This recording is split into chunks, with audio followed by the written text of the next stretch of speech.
I am Jen Abbott, Account Manager at the Better Business Bureau, and I'm going to show you how to request a quote. First off, you're going to start by logging into your business profile. If you have any trouble, we have a tutorial that will walk you through how to set up and log into your BBB business account. Once you do this, click on the middle tile. This is titled Update Your Business Information, and navigate to Section 3.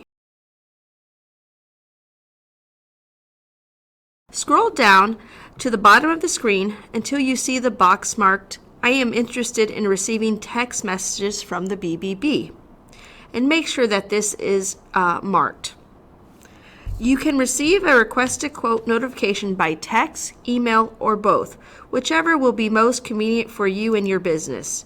If you would like to have text notifications, input your cell number and provider. If you would like email notifications, navigate to Section 6 and add any email addresses that you would like to receive the request-a-quote emails. Once you make these changes, or any changes at all, make sure you go to Section 12 and check the box that says you are authorized to make the changes and hit Finish.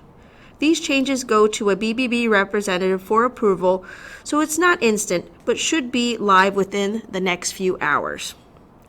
Now we'll show you how the request-a-quote feature looks to consumers. If you take a look at your business profile, you'll see the blue box that has an orange button that says Request a Quote. Once the consumer clicks on that button, they'll be taken to a page where they can put in a brief summary of the job they're looking for a quote on.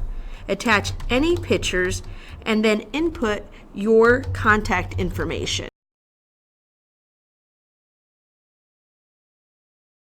Once they hit submit, the quote will be sent to the phone number and emails that you have entered on your business profile. It will have a message from the BBB, the information the consumer entered, and any pictures will be attached to the message. If you have any troubles or need any additional help, please make sure to contact your Better Business account manager. Thank you.